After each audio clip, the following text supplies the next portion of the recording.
sa buong mundo na lang ang walang humpay, hindi na nahiya sa balat niya, yung gobyerno ngayon. Dahil ang buong mundo tumigil na sa pagtutuslukan ngayon sa Pilipinas, 'di ba? Balak ng presidente, sabi niya 93%. Ito ha, andyan yan, hanapin ninyo. Naibalita na natin yan. 93% ng mga bata gusto niyang tuslukan. At ngayon, naibalita natin, 11 million ang gustong tuslukan sa Tigdas. 11 million. Ngayon, meron na naman ang gobyerno, libre na. Libre. Desperado na yung mga jijimonyo dyan sa gobyerno ninyo na ngayon, sa Amerika, binawasan na nila yung numero ng itutuslok sa mga takba. Dati, meron silang required na ituslok sa mga bata, 72 mula nang isilang sila ang recommended ng Amerika. Ngayon, mula sa 72, binawasan nila 11 na lang ang inire-recommend nila na ituslok sa mga bata. How come na ang NASP tuloy-tuloy pa rin at ngayon libre na? Oh my dear Lord. Hindi ba kayo nakukota mga nanay na ipipilan nyo yung mga anakis and God only knows kung gaano na sila kadesperado ngayon, ano kaya ang laman ng vitse na yon? Ako talaga matatakot ako kung sa mga nanay. After all, sa ginawa nila at makikita natin ngayon na may mga batches talagang pang ganyan. Now, again, I just want to thank everyone, lalo na yung ating last video, ang dami nang nag-share. Pero mga kababayan, ulitin ko salamat sa mga nag-share, salamat na mga nagko-comment, lalo na yung mga nagtatag dyan. Importante po yon. Dahil hindi na nila nakikita ang link channel. Kahapon, mga kababayan, alam nyo, umiyak ako, kaya nakikita nyo 1 kilo na naman, di lang masyadong halata kasi kinapalang ko na. Kahapon, I was crying really hard. Dahil nadidesperado po ako dahil for the first time ng mag-6 na taon na tayo, alam nyo, siguro sasabihin, ay, bakit mo binibigyan lagi ng sinasabi yon? Mga ka-curious, thousands of hours. Gabi-gabi nagpupuyat ako bago ako mag-report. As in, gabi-gabi talaga. And then kahapon, 2 magkasunod sa loob lamang ng 4 na oras, 2 beses akong nasuspend. Hindi makita sa internet ang link channel. 2 magkasunod. Sabi ko, wala na ito. Yung una, sabi ko, alam nyo kung ipinost ko lang yung balita, huwag ko nang ulitin. Panuorin nyo na lang, scroll down nyo na lang, na yung tungkol sa Italy. Sabi ko, ganun ang galit nila sa Russia na yung thought lang, na yung mga bansa, gusto nilang makipag-usap kay Tinpo. Ayaw nilang malaman ng taong bayan. Kasi kung makikita ninyo yung mga bangbang ngayon, na kahit na ilang milyon, mahigit 1 milyon na ang nagurgor sa Ukraine, at tuloy-tuloy, lalo na itong mga last hours, ayaw pa rin mag-okay ng European Union na magkaroon ng peace deal sa Ukraine at Russia. Dahil gusto na talaga ng European Union na tuloy-tuloy ang kanilang pagbangbang with Russia.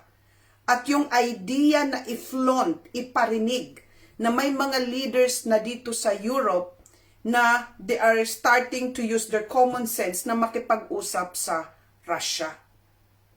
At yung post ko na yon, kaagad, pagka-post ko lang, wow, suspended kaagad at nag-apila ako at post kukunan ka ng mugshot, parang mugshot na yun eh. Para kang salarin na kinukunan ka ng mugshot, tingin sa kaliwa, tingin sa kanan, tingin sa taas. Ganon, yung biometric ng Facebook. So, pinagmamugshot ka. Para lang malaman, para na isususpende ka kung makita nila na lumabag ako ng aking community standard, tuluyan na po tayong masususpend. At after 3 to 4 hours lang, may nag-comment lang ako sa comment section, another suspension uli. Na-suspend tayo temporarily, pinag-mugshot uli ako, tingin sa taas, tingin sa kaliwa, and it's so humiliating. For what? Just for what? I just want to remind you kung bakit ito talagang pinakamahirap na dinadanas ko ngayon. 4 na channel ng Lynn channel sa Facebook ang inalis. 2 YouTube channels ko inalis din. And I'm risking for the 5th time here on Facebook. Sa palagay ninyo mga ka-curious, sino ba si Lynn channel? Na ganun na lang. Yung mga ibang, ang dami kong international vloggers sa buong mundo. Ang hindi na sila ngayon pinagsususpend. Bakit ang Lynn channel? Sino ba si Lynn channel na ganun na lang ang pag-iinit sa atin? Hindi ko talaga maano yon.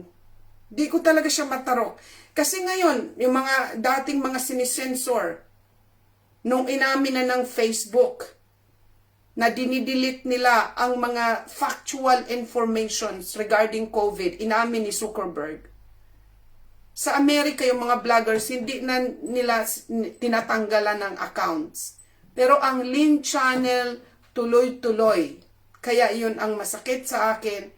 Dahil imaginein mo, yung thousands of hours na ginugugol ko pagpupuyat. Sabi nga ng asawa ko kahapon, kasi wala kami, nagbiyahe kami, kaya hindi ako pa nakapag-live sa Telegram. Mga kababayan sa Telegram, pasensya na po. Dahil nasa biyahe kami. Sabi niya, tumigil ka na. Huwag ka na dyan, kasi nakikita niya talagang nadidepress ako. Itong continued na hindi mo alam kung ibabalik pa ba o hindi. Every time, para akong napuputulan ng puso pag nasususpend ng ilang oras ang account ko. At itong month na ito, 4 na beses na, o 5 na, pang 5 na yata, lagi kong ipinopost sa Telegram every time na nasususpend ako temporarily. I think within a month, 5 times na. So it's so heartbreaking itong ginagawa ng Facebook sa akin. So, every time na nafa-flag down ka, ang account mo, pinaparusahan ka, nasa shadow banned, o konti na lang ang makakapanood sa ating mga videos. Hindi na nila i-distribute. Kaya, mga kababayan, ang akin na lang po, kayo po ang aking pag-asa na lang, na mas lalong magsumika po tayo dahil hindi ko alam bakit sobra ang pag-iinit ng Lynn channel. Ng Facebook sa Lynn channel. Kahapon, wala akong ginawang masama. Kaya nga ibinalik. Kasi nakikita ko konting kibot ko lang. Suspend ka agad for an hour or so. Wala akong kahapon restriction, kaya nga ibinalik kasi wala naman akong nilabag. Pero hinahanapan talaga tayo ng butas. Kaya ang solusyon natin, scroll down ninyo, nilalagay ko yung mga links. Nandito sa Lynn channel, scroll down nyo lang yung mga links ng ating mga different channels. Sa YouTube, sa X, sa Rumble, okay, sa Telegram. Pumunta po kayo in case, kasi hindi ko na alam kung ano ang mangyayari, ang future ng Lynn channel. Magsikap ko po kayo kung gusto ninyo na magtuloy-tuloy tayo na maipalabas ang katotohanan. Now, ito another thing na naman ito kung ano na naman to, posible nilang, pero wala akong magagawa. Dahil this is what I have been fighting for almost 6 years now. Now, direct to the point na po tayo para yung mga walang pera, yung mga naglo-load lang, i-share nyo na kaagad. Now, panoorin muna natin ito. Itong mama na ito ay researchers po ito. And many of these Ito'y dokumento po ito ha. E. So if your batch number starts with E, that basically stands for excess death risk. Because these were by what's called Pakinggan ninyo at alamin ninyo yung mga batches ninyo. Yung mga itinuslok sa inyo. hot lots. And many of these hot lots started with the number E. So if your batch number starts with E, that basically stands for excess death risk. Because these were by far the most lethal batches, according to howbadismybatch.com, where you can go check your batch. Some batches, there was no adverse events at all, no serious adverse events, and the mRNA must have been degraded, or there was no DNA contamination. It's possible you could still suffer an adverse event, or what's called a delayed adverse event. And I say that because the FDA has outlined in their gene therapy guidance, you need about 5 to 15 years to know the full safety profile of a gene therapy. So we've reached about the 5-year mark. We need about 10 more years to know exactly what these long-term impacts are. Wow. It's called hot lot. Okay, so nakikita ninyo, ayon dito sa Started with the number E. So if your batch number starts with E, that okay. Nakikita nyo itong dokumento na to? This is documented, mga kababayan. I-share nyo na po kaagad. Yung mRNA na itinuslok, na nag-uumpisa sa E as in eagle. Ang ibig sabihin yon, excess death risk. Okay, ang ibig sabihin na magre-risk ka talaga na maganyan. Ito yung mga dinidebunk noon, tinatanggal na mga video na nandoon pa sa vaccination center, nagpupluf na. Naaalala nyo? Tapos pinagtatanggal nila yan. Siguradong yun yung batch na yun na may letter E. 96% of the top, 96% doon sa top 100 na mga nakakagurgor na mga batches. By the way, na-report na natin way back 2 years ago na may site na nagre-record kung ano yung mga batches na nakakaganyan. At doon sa mga 100 dead, yung nakakagurgor na mga batches, 96% doon nag-start ng letter E. Nag-i-start, nag-uumpisa ng letter E. Ulitin ko. Meron nagre-record howbadisyourshot.com. Howbadisyourshot.com. Naka-record po doon ang pangalan, ang numero ng mga batches. Kung ano yung mga batches na nakakaganyan. At ayon sa report, mga kababayan, importante po ito dahil bilyones ang natuslokan dito. 96%. So halos lahat, 4 na lang na porsyento para maging mag 100% ang doon sa 100 na nakakagurgur na mga batches. Lahat, halos yung mga 96% doon ay nag-uumpisa yung batch na letter E or eagle. Okay? So kung sino ang receive ng letter E, nag-uumpisa yung batch number na yon, maaaring wala na sila or ngayon nagsasuffer. And then, 55% doon sa 100 na nakakagurgor na batches, ang 55% doon of the most lethal na mga batches by death to, sandali lang po,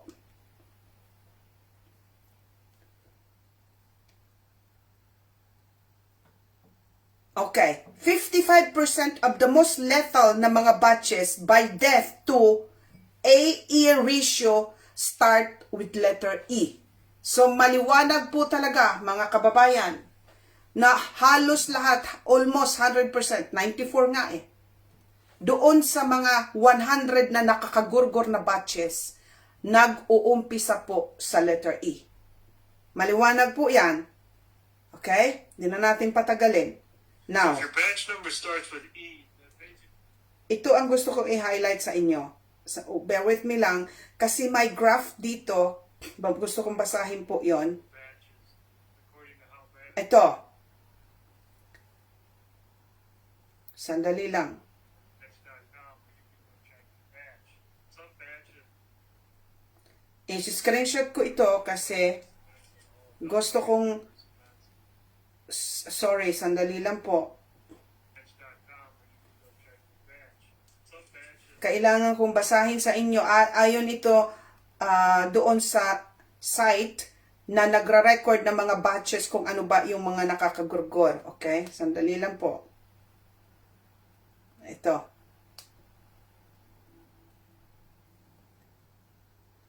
How bad is my batch? Nakikita nyo? Ito yung site na nagre-record ng mga batches ng mga vitsin na itinuslok sa inyo. Ito yung pinakamataas na nag-uumpisa sa letter E. Okay? And then, okay. Outcome. Ito na po na ipinapakita mga ka-curious. Batch, pakinggan nyo ha, EM0477, ang patay sir po ito at bio-intact. Ulitin ko, batch EM0477 at ito ang outcome. Ayon sa report nitong how bad is my batch. Na-i-report po ito sa site nila. Doon sa batch, uulitin ko lang, EM0477, ito po. Ito po ang, kaya nga almost 94% mga ka-curious dahil sa nag-umpisa sa letter E. Ganun po katindi yon. Okay? So, ngayon, ito ang rason na ito ang sasagot doon sa mga tanong o yung nangungutya sa atin, bakit buhay pa naman kami? Ang sabi dito, ito sa Macaulay Foundation po ito na nag-report, okay? Now, ang sabi nila na up to, ayon sa website ng CDC, up to 15 years malalaman kung ano pa ang mangyayari doon sa mga natuslukan. So, meron pa tayong natitirang 10 years para malaman kung ano ang ang mangyayari sa mga nakaka-receive nito. Maliwanag po ba yan, mga kababayan? So, wala kayong gagawin ngayon dahil napaka-importante nitong balita. Ngayon lang naglabasan ito. Although alam na natin ito kasi meron silang tinarget sa New Zealand na mga lugar na kung saan itong mga batches na ito na nakakagurgor nag-concentrate doon at yung lugar na rin marami ang nagurgor. Ito yung explanation kung bakit marami pa sa inyo sabi pa ng buhay pa man kami. O magpasalamat na lang kayo. Ganun po ang explanation dahil meron silang tinarget na numero na gusto nilang ligwakin. According to FDA Gene Therapy Guidance, mali iko-correct ko, hindi CDC. According to FDA Gene Therapy Guidance, it takes 15 years to understand the long-term consequences of mRNA gene transfer shots. Okay? Now, dito, mga ka-curious, ito ang the Department of Health dyan sa Pilipinas renewed on Monday its call for the public to undergo immunization to prevent vaccine-preventable diseases, stressing that vaccination remains one of the most effective ways to protect against severe illness and death. So mga kababayan, nililibre na po, nire-remind na naman, sandali, nako na naman inga, GMA ang daming mga hinihinging para magbigay ka ng permeso. Ayaw ko nun. Sandali lang po. Okay, DOH remind public vaccine available for free at health centers. So, ino-urge na naman mga kababayan, BGC vaccine against tuberculosis, ito yung mga 0 to 12 months.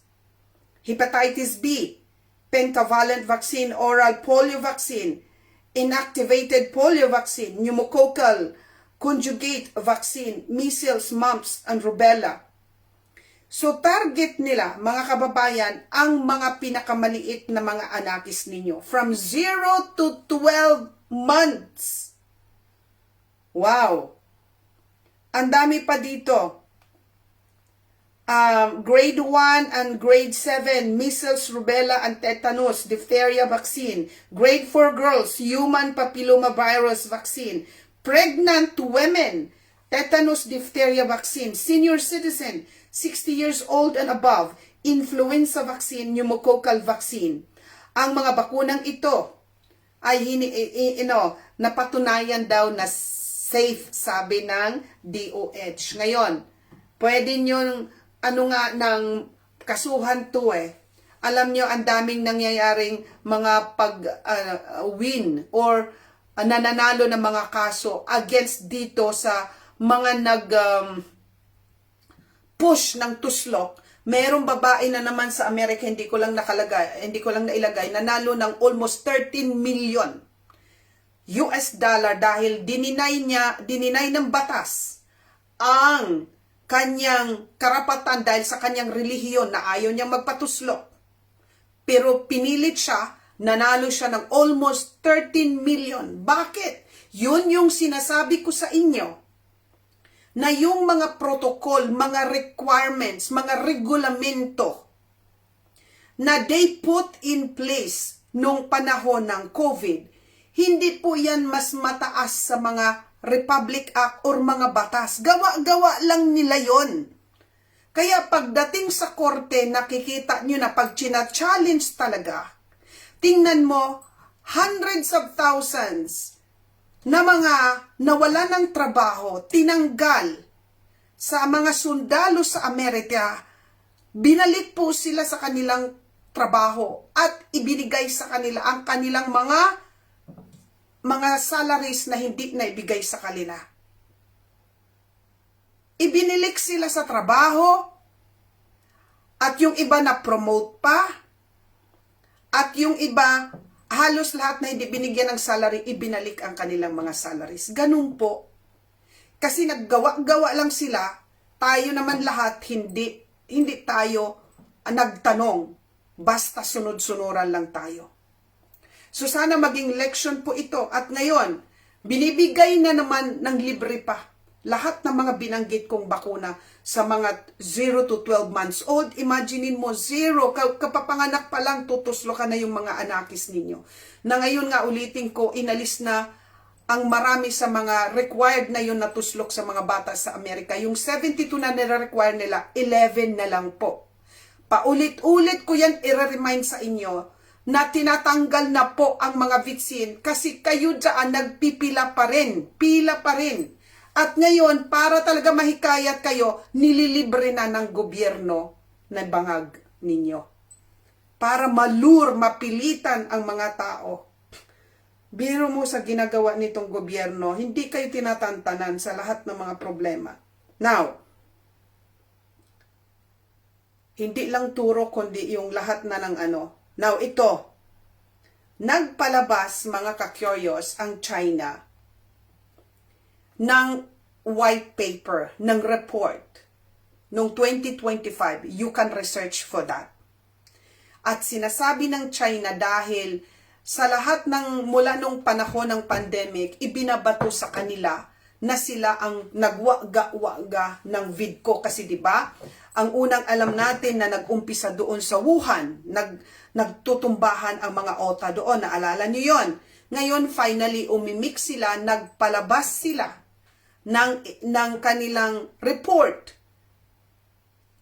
Ang tawag nila ay sa white paper tungkol sa VIDCO, na kung saan ginigiit din nila na hindi kami ang nagluto-luto.